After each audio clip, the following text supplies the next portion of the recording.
have great pleasure in welcoming the Prime Minister of the Federal Democratic Republic of Ethiopia, His Excellency Hailemariam Desalegn, and to invite him to address the Assembly. Mr. President, Your Excellencies, ladies and gentlemen, I want to congratulate the President of this 67th session of the General Assembly on his election. I also thank him for the very inspiring speech he made at the opening of the general debate. We are confident that the spirit highlighted in the speech will guide him during his presidency. Let me also take this opportunity to express my appreciation to the outgoing President. Mr. President, the reason why I am here at this podium to make my maiden speech to the General Assembly as the leader of the new Ethiopia is because we lost our leader only a little more than a month ago. The passing of Prime Minister Meles Zenawi is a huge loss for Ethiopia and undoubtedly for Africa as well. He was a man of prodigious intellect who was uncompromising in his insistence that Ethiopians and Africans should own and protect their development strategies and their approach to governance and democratization. The late Ethiopian Prime Minister and the party he led have facilitated the emergence of the new Ethiopia, which has rekindled the hope of Ethiopians in the future and strengthened their confidence to overcome adversaries. Ethiopians proved their mettle and what they are made of when unexpectedly they were told about the tragedy the nation faced. It is an honor and a blessing to be a leader of a people who are generous in paying tribute to those like Prime Minister Meles, who served them selflessly, a people who had the maturity and wisdom to see and even lucidly articulate who did what for the nation and for the people of Ethiopia. Naturally, this would make any normal human being with the opportunity to lead the country to ask himself what more one can do for his people, not in words but in deeds, as our late Prime Minister often emphasized. There were indeed, as should be expected, doomsday scenarios bandied around about Ethiopia's future. But the people of Ethiopia, from north to south, from east to west, across the length and the breadth of the country, were categorical in stating in unison how much they embrace the unity of the country, and unity that celebrates their destiny and built on the bedrock of their federal constitution. Let me take this opportunity to thank, on behalf of the Ethiopian people and that of my own, all those leaders and heads of delegation who came to Addis Ababa to be with us at our time of grief. We cherish your friendship. I wish to reiterate my condolences to the people and government of Ghana, Malawi, and Guinea-Bissau, who have also lost their leaders recently. Mr. President, we Ethiopians are confident that we have come a long way. Never in its entire modern history has Ethiopia had the kind of rapid economic growth that it has witnessed over the last decade or so. For the first time in its modern history, Ethiopia has begun to see a bright light at the end of the tunnel in terms of the real prospects for economic transformation. We are no doubt on a hugely promising trajectory. Our growth and transformation plan, to which our late Prime Minister was devoted and which is now embraced by our people, is designed to catapult our nation to that destination which has eluded our people for so long, but which is now within reach.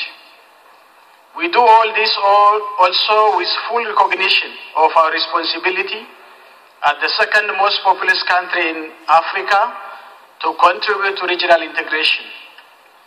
We foresee huge possibilities for bringing the countries of the greater Horn of Africa together. We have already gone some distance in playing a catalytic role in laying the infrastructure basis for consolidating economic ties with the countries of our region. The electric power interconnections and the road and railways networks that we have built and are in the process of building with Djibouti, Sudan, Kenya, and South Sudan are emblematic of our resolve to play our part in regional integration. We are confident that Somalia and others, without exception, will follow suit. But our success in all this hinges on a number of conditions being met, all of which are not exactly amenable to our unilateral initiative. First, it is the question of peace and stability and the challenge of extremism.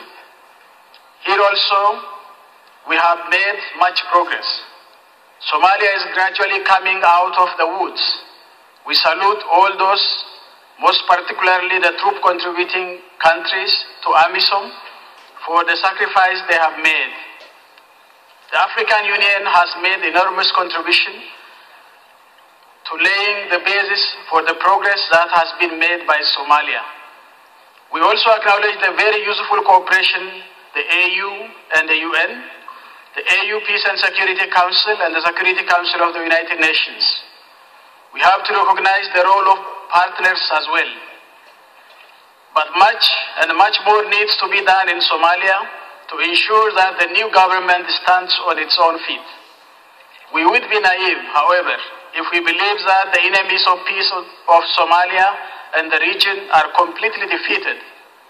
This is why it is so critical that the momentum is not lost in Somalia and Somalia's ownership of the process of national reconciliation is strengthened. We will continue to assist Somalia and the new president of the country, His Excellency Hassan Sheikh Mohamud, and the people of Somalia can count on that. We are pleased that there is also a major progress in the peace process between Sudan and South Sudan. We are confident the two parties would maintain the momentum toward durable peace, which is the basis for ensuring the viability of both. We are indeed indebted to former President Thabo Mbeki and the AU High-Level Implementation Panel for their perseverance and for their commitment to peace between the two sisterly countries. What has been achieved by the two parties over the last few days, which culminated the signing of the much-anticipated agreement on vital matters, is a significant breakthrough which needs to be consolidated and is used as a basis for resolving the still remaining outstanding issues. We are confident the two parties appreciate how much their joint effort for a win-win outcome is so vital, not only for their people, but also for us all. For us Ethiopians, peace between Sudan and South Sudan and close relationship between the two, above and beyond the benefit it has for us all, does also have an additional emotional and sentimental value. And this was an issue that our late Prime Minister, even as he was struggling for his life, was following with the same intensity as before and continued to offer whatever added values he could bring to bear on the peace process. Let me thank both Sudan and South Sudan for placing their trust in us, as has been so manifest in the deployment of UNISFA. Indeed, we are proud of our troops in Abyei, as we are of all our people serving under the UN flag, including those in Darfur. Let me, before I move on to the second challenge we face, to say a few words on broader issues that help put in perspective the challenge of our region faces in securing sustainable peace and stability. No doubt, the major war we have to win is the war over poverty. The most difficult challenge we face here in developing the most effective means to wage that war is the difficulty we have had to ensure the rule of law is observed, both in interstate relations and in the domestic sphere. At this most fundamental level, The struggle against extremism is one aspect of the struggle to ensure the rule of law is respected and tolerance is adhered to. Wherever intolerance and the violation of laws occur, sometimes in egregious manner, such as the one in Benghazi, it needs to be condemned. Mr. President, the second challenge we face to sustain our development agenda relates to a host of issues impinging on our capacity to ensure sustainable development. Let us be frank and admit that there is a huge deficit in international cooperation for the development of low-income countries and those that are the least developed. At the end of the day, without ignoring other impediments to development, the major bottleneck for countries such as Ethiopia for ensuring sustainable development and successfully achieving the MDGs is related to shortfalls in development finance. We have said so much in the Paris Declaration and the Accra Agenda for Action, and recently in the Busan Partnership for Effective Development Cooperation. But the results have been few and far between.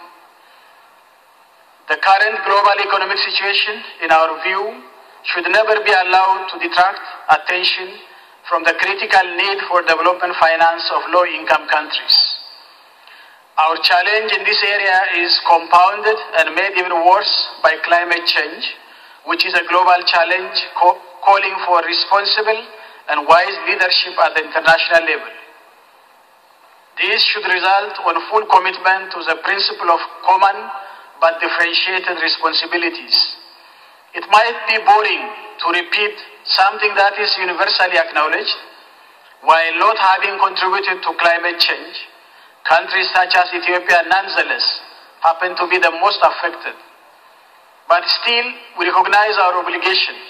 That's why Ethiopia has already opted for green growth path, and our current 5 years growth and transformation plan is based on developing a green economy whose strategy has already been issued and being implemented. We seek effective cooperation in this endeavor. We have hoped that the Rio 20 UN conference would have achieved more than it had, but nonetheless, we look forward to a meaningful and effective work by the Working Group on Sustainable Development, to which we are ready to contribute the best we can. We are also hopeful that the intergovernmental process under the auspices of the General Assembly in connection with financing for development will not end up being a filibustering exercise with no effect on this critical issue for the development of low-income countries. As I conclude, Mr. President, I want to agree with previous speakers that the 21st century is indeed an African century.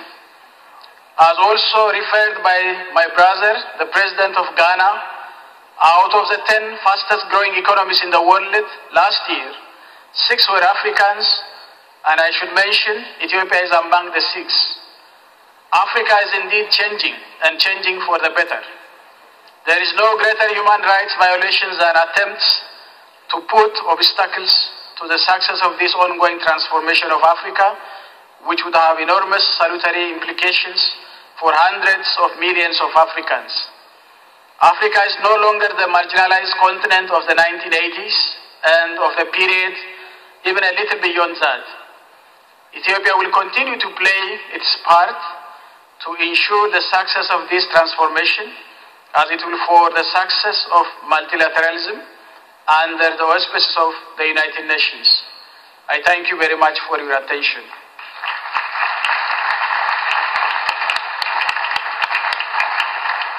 On behalf of the General Assembly, I wish to thank the Prime Minister of the Federal Democratic Republic of Ethiopia for the statement just made, and I request protocol to escort His Excellency.